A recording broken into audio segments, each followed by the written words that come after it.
이재명 민주당 대표가 어저께 이제 신년 기자회견을 했는데요. 다 풀어줄게.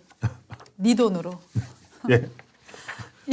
너무너무 길어요. 제가 네. 이 의회 신문, 네. 신문에는 다 나오는데 의회 신문에 보면 이제 전문을 실었는데 네네. 전문을 다 읽어봤는데 정말로 방금 다 풀어줄게. 네. 기본소득 맨날 하던 얘기 예예. 그 얘기밖에 없어요. 그리고 남 탓하는 거. 네. 윤석열 대통령 때문에 네. 나라가 위기다. 민생 경제 위기, 전쟁 위기. 네. 일단 민생 저출생 경제가 참 힘들다고 하면서 연간 지금 이재명 대표가 얘기한 정책을 시행하려면 연간 28조 원이 필요하다고 합니다. 일단 출생 기본 소득을 주고요. 그다음에 이제 필요하다면 대학 등록금을 포함한 교육비 일체에 대해 과다할 싶을 정도의 보편 지원책까지 만들겠다라고 만들어야 한다라고 얘기를 했는데요. 네. 장기적으로는 대학 무상 교육까지도 하겠다라는 워딩도 어저께 나왔었거든요. 맞습니다. 예. 근데 대학 무상 교육을 하면 어떤 일이 벌어질 것 같습니까? 야, 좋은 나라가 될까요? 아닙니다. 우리나라 대학은 세계에서 경쟁력이 더 떨어질 수밖에 없습니다. 그래서 이거는 전형적인 포퓰리즘의 아주 집대성한 정책이 대학 무상 교육입니다. 그렇죠. 어제 네. 아마도 지금도 지방 대학들은 이제 문을 닫고 있고 네. 학생이 없어가지고 네. 해외 유학생들을 데리고 와서 네. 그냥 한국어도 못하는 학생들을 가르치고 있다고 하지 않습니까? 네.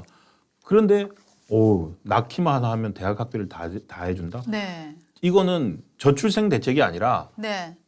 대학 재정 대책이 나온 것 같아요. 네. 대학들 지방에 그 비효율적이고 없어도 될 것 같은 그런 대학들 살려주겠다. 네. 그런 비효율의 대명사인 대학을 거기다 끌어넣은 거는 실수라고 생각합니다. 그러니까 이재명, 김혜경 민주당에서 대학하고 무슨 커넥션이 있는 걸까요? 그런 생각까지도 할 수 있겠네요. 아니 이거는 정말 지방 대학들이 만세할 정책이잖아요. 정말 우리나라 교육 경쟁력이 완전히 떨어지는 절대로 해서는 안 되는 정책이 대학 무상 교육이거든요. 대학은 기본적으로 인재를 생산해내고 정말로 연구를 수행하고 이런 부분들이 더 강화가 돼야 우리나라가 더 선진국이 되는데 지금 그걸 못 하고 있어서 문제 아닙니까? 근데 그렇습니다. 여기에 이걸 무상 교육화하게 되면은요. 우리나라 대학 경쟁력은 더 떨어질 수밖에 없고 그 대학을 나온 대학생들의 경쟁력도 당연히 떨어집니다. 결과는 우리나라 생산성의 추락으로 이어질 겁니다. 근데 이게 이제 신문에서 방송에서 기자들이 네. 이 이재명 대표 기자회견 이제 그거를 잘 요약을 해가지고 네. 전했기 때문에 그나마도 이게 요런 정도로 이해가 되게 돼 있지. 네. 이 실제 원문을 읽어보면은요. 예. 정말 그냥 좋은 말만 했을 뿐이지 아무것도 네. 없어요. 예를 들어 이런 식으로 얘기를 합니다. 결혼, 출산, 양육을 망라하는 정책 패키지를 통해 모든 출생아의 기초 자산 형성을 국가가 직접 지원하고 주거 지원 등 출산과 돌봄에 대한 국가 책임을 강화하겠습니다. 보편적 출생 지원 원칙을 기초하여 분할 목돈 지원 방식을 포함하는 출생 기본소득을 제한합니다.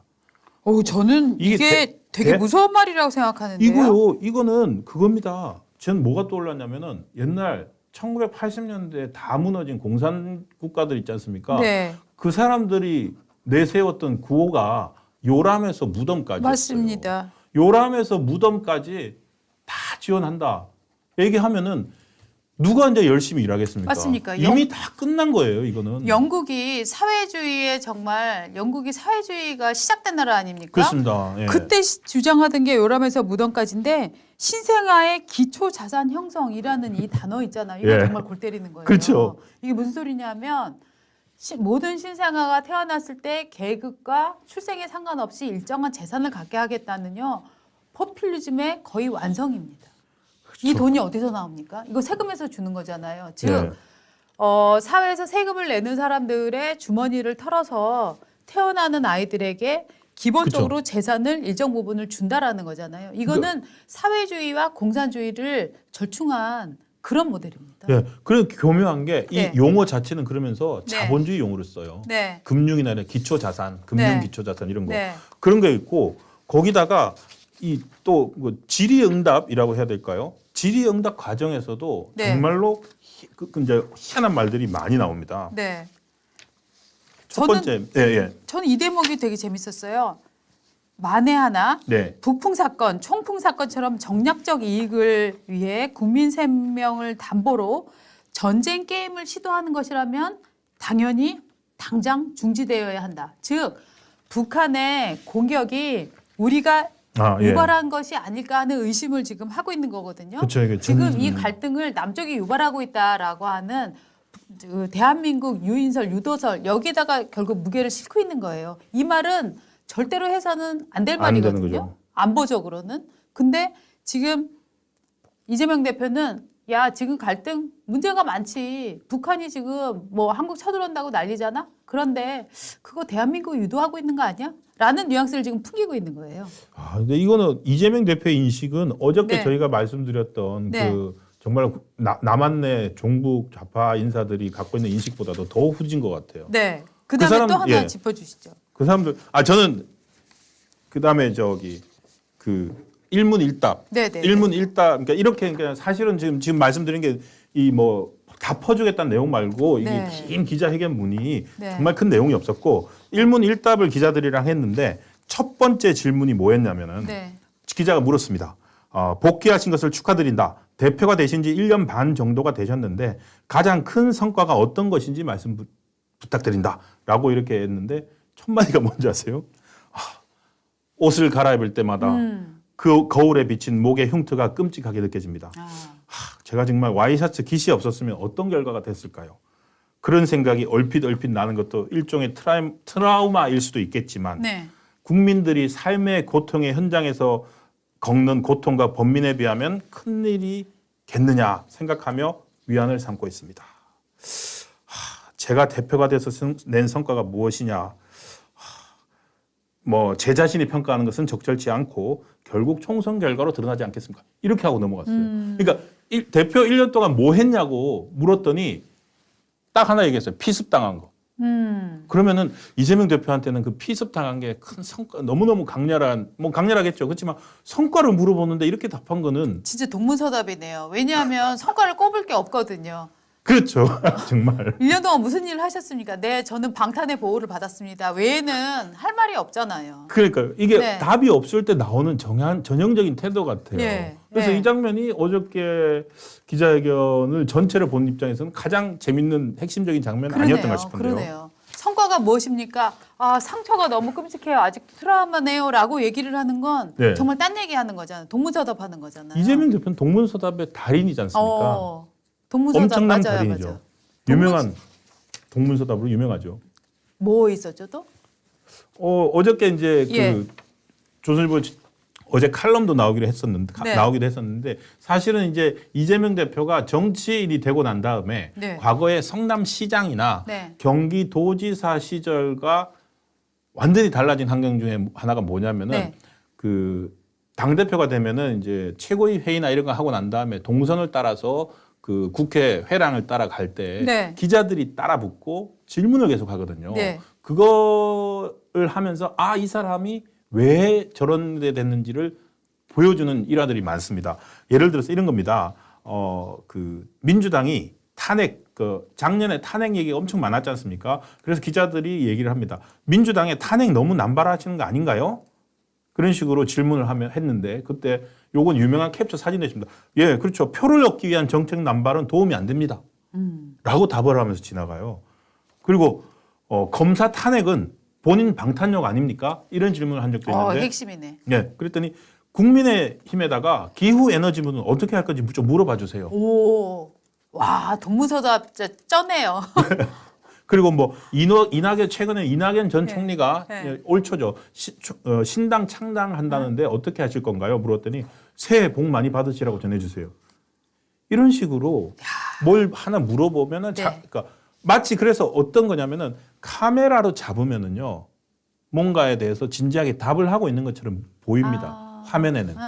근데 옆에 있는 기자들은 네. 환장을 노리시죠. 물어보는 거는 대답 안 하고 딴 얘기 하고 그러게. 있으니까. 그러게. 근데 카메라엔 그렇게 잡히죠. 그래서 일부에서는 어저께 네. 기자회견에서 기자들의 질문이 매섭지 않았다. 네. 이렇게 끝까지 이렇게 파고들지 않았다. 예. 이런 비판도 나왔는데 네. 또 다른 쪽에서는 이재명 대표는 아무리 그런 질문 해봐야 전혀 다른 얘기를 가지고서 자기 시간을 채운다는 거예요. 그거 상당한 능력이죠. 왜냐하면 보통 사람은 얼굴이 뜨거워서 동문서답을 잘 못합니다. 한마디 하고 나서 일종의 그 사실 동문서답 기술을 조금 익혔으면 좋겠는 게 한동훈 장관이에요. 한동훈 위원장 경우에는 굉장히 솔직하게 네. 대답을 지금 다 해주고 있지 않습니까? 그런데 어떻게 보면은 그런 것들이 나중에는 또 그때 정확히 그렇게 얘기하지 네. 않았습니까?라고 역공을 당할 수도 있기 때문에 맞습니다. 정치적으로는 아마 그래서 정치를 많이 한 사람들이 이런 약간 동문서답들을 조금씩 가끔씩 이제 기술로 테크닉으로 네, 예. 발휘하는데 아, 야 근데 이 양반은 정말 동문서답을 잘하네. 근데 동문서답은 제 느낌으로는 얼굴이 상당히 두꺼워야 할 수 있어요. 네, 제가 보기에는 한동훈 비대위원장은 얼굴이 두꺼운 타입이 아닌 것 같아요. 그래서 예. 이렇게 기면 기다 아니면 아니다 이렇게 얘기를 하지 이렇게 동문서답을 할 정도의 이런 좀 얼굴 두꺼운 뻔뻔함 이런 건 좀 부족한 것 같아요. 제가 느끼는 네. 한동훈 장관 같은 비대위원장 같은 경우에는 네. 그 말하는 거를 이렇게 받아치잖아요. 네. 그럼 그 자체로 그냥 기사가 돼요. 그렇죠, 그렇죠. 상당히 그러니까 논리적으로 답이 나오는데 네. 이재명 대표 같은 경우에는 어제 기자회견문도 그렇고 네, 네. 이 상당히 기자들이 그 기사화하기가 힘들어요. 예, 예, 맞습니다. 그러니까 핵심은 피해가면서 네. 논리적 비약과 그리고 네. 적절치 않은 비유들 네, 이런 것들이 많이 들어 있어 가지고 네. 상당히 힘듭니다. 다루기가. 그러면서도 자기의 이 피습 사건은 열심히 또 네. 아주 적나라하게 얘기를 하면서 저가 약간 놀랬던 거는 예. 이런 부분이라고 생각을 해요. 그 자기 피습 이제 시작부터 이제 자기 피습 얘기를 했었는데 그렇죠. 방금 질의응답 첫 마디가 그거였죠. 네네. 네. 자, 급기야 상상할 수조차 없었던 정치인 테러가 가장 안전하다는 대한민국에서 벌어졌다.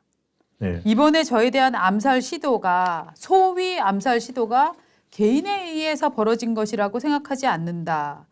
정치 테러는 역사 속에서도 사회 전체 분위기나 특정 집단의 욕망에 따른 결과인 경우가 있다.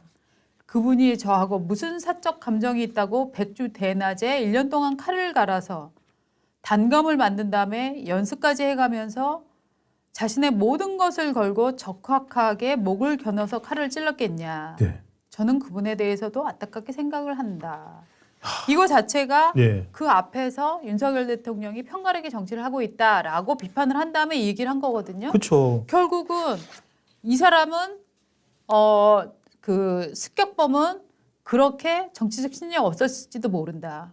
그 배후에 뭔가가 있었을 거라고 생각한다라는 지금 뉘앙스를 지금 풍기고 있는 거잖아요. 그렇죠. 배우설, 예. 사주설 이런 거를 지금 싣고 있어요. 사실상 뭔가 있다고 그 사람이 혼자 그랬을 리 없다. 뭐 네. 이거 아닙니까? 맞습니다. 그런데 이 답을 한 게 질문이 뭐냐면 극단적 정치를 끝내시겠다고 했는데 네, 그 태어나고 나오면서 네. 어떻게 끝내시겠습니까 했더니 네, 또 동문서답이에요. 극단 정치를 더 하겠다고 한 거예요. 그렇죠. 본인이 그러니까 극단적으로 편가르고 그 그 상대방을 악마화하고 상대방을 그 진영 전체를 악마화하고 그걸 그렇게 해서 만들어서 공격해서 자기들 뭐 세력을 이용해서 집단적으로 공격하고 하는 게 이재명식 그 정치였지 않습니까? 네, 그거를 이번 피섭이라는 걸 당하고 나서도 그 뭐라고 해야 될까요? 그 행태, 네. 뭐 사고 방식 네. 이게 계속 이어지고 있는 거 아닌가 그런 생각을 합니다. 그러니까 지금 이제 이재명, 김부선 민주당에서는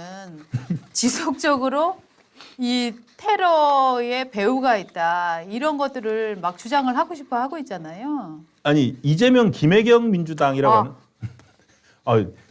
네, 이재명, 김혜경 민주당에서는 네. 끊임없이 이런 것들을 얘기를 하고 싶어 하잖아요. 네, 네. 그러니까 이게 문제는 있지도 않은 이제 악마를 만들어서 저기 악마가 있습니다. 네, 네. 어? 여러분들이 눈앞에 보는 범인은 진짜 범인이 아니에요. 저 뒤에 악마가 있습니다.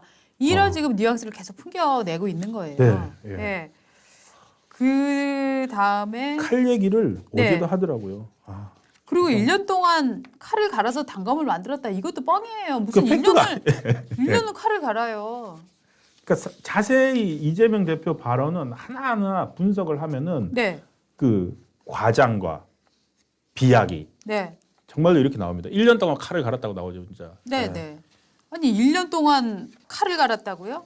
그게 아니라 1년 전에 그 사람이 민주당의 당원으로 가입을 했고 그다음에 저 몇 개월 동안 동선을 추적을 했었다. 네. 그다음에 사용했던 칼은 한쪽에만 이 날이 있는 게 아니라 한쪽을 갈아서 양날에 검이 있었다. 검을 썼다라고 발표를 한 거잖아요. 그렇습니다. 그거를 지금 1년 동안 칼을 갈아서 단검을 만들었다. 너무 무섭지 않습니까? 네. 그리고 그러면서 이제 어저께 질문들이 이렇게 나왔는데 또 이제 선거제 관련 질문은 네. 대답을 안 해요. 네. 기자들이 이제 세 번째 질문이 선거제 관련해서 지도부가 팽팽하게 논의 중인 걸로 안다. 어떻게 논의되고 있는지 말씀해 주세요. 아, 죄송합니다. 예. 글로리 님이 1년 동안 칼을 갈면 날이 없어진답니다. 맞아요. 1년 동안 갈면 날 없어지죠. 그치. 그러니까 동문서답에다가 아유. 필요한 질문에는 답을 안 하고 넘어갑니다. 네. 예. 그러니까 선거제 관련해서. 네. 그리고선 또 이제 운동권 청산. 예, 그 질문이 나왔습니다. 한동훈 국민의힘 비상대책위원장은 운동권 청산이 시대 정신이라면서 86 심판론을 내걸고 있습니다. 어떻게 생각하십니까? 했더니 운동권 청산 이 얘기하고 있는데 지금 청산해야 될 것은 검사 독재입니다. 또 그 완전 동문서답을 했고요. 네. 한동훈 비대위원장이 그거는 그냥 안 넘어갔더라고요. 네. 어저께. 네. 그러면서 그 운동권 청산요? 검찰 독재부터 청산하라고요?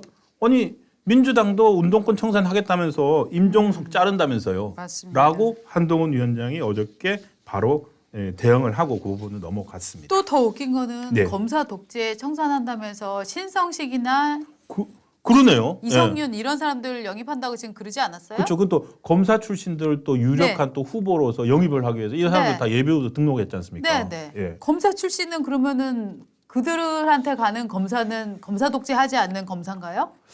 그 검사랑 이 검사랑 다른가 보죠. 그러니까요. 아, 그러니까 이게 지금 논리적인 모순이 너무 많은 거예요. 네. 지금 현직에 있었던 검사들이 줄줄이 문재인 정부에서 성공했던 검사들은 민주당으로, 문재인 정부에서 물 먹었던 검사들은 국힘으로 지금 가고 있지 않습니까? 네. 지금 검사들이 이런 식으로 정치에 따라서 왔다 갔다 하는 거는 정말 보기 좋은 모습은 아닙니다. 왜냐하면 우리가 어떤 사람이 수사를 받고 재판을 받는 과정은 정말 정치적인 입장이랑 네. 상관없이 이 사람이 무슨 뭐 극렬 그렇죠. 국민의힘 당원이건 극렬 민주당원이건 똑같은 죄에 대해서는 똑같은 결과가 나와야 되는데 그렇죠. 지금 검사들이 이렇게 정치 편향이 되면은 정말 곤란한 거 아닙니까? 판사가 정치 편향되면 네. 곤란한 거 아닙니까? 근데 문제는 뭐냐면 민주당도 거기에 지금 같이 거들면서 같이 하고 있는 거예요, 둘이. 그 사실상 국민의힘이랑 민주당이 양자가 넣어서 같이 해먹고 있는 거예요. 근데 저는 문재인 네. 정부 책임이 더 크다고 생각돼요. 네. 문재인 정부가 맞습니다. 5년 동안 벌여놓은 게 사법부를 완전히 망가뜨린 거 아닙니까? 맞습니다. 그래놓고 이제 그 네. 여파가 이 정부 들어와서 윤석열 정부에서 생겼는데 그걸 또 검사 독재라고 비판하고 있고요. 맞습니다. 저는 문재인 정부가 뭐 잘못한 거 많지 않습니까? 뭐 네. 예를 들어서 우리나라 빚이 지금 작년 연말 기준 1,100조가 넘었잖아요. 국가 네. 부채가 1,100조 중에 400조가 문재인 정부 거예요. 네. 문재인 정부도 만들어진 겁니다. 그 빚 늘린 거, 그 다음에 남북 관계 결국 퍼지기만 하다가 그냥 뒤통수만 맞은 거. 네. 근데 무엇보다 제일 큰 잘못은 사법에 대한 불신을 맞습니다. 검사, 판사를 국민들이 못 믿게 만들어 놓은 거예요. 맞습니다. 이제 어떤 국민들이 자기 땅땅땅 판결 나온 거에 대해서 받아들이겠습니까? 맞습니다. 예.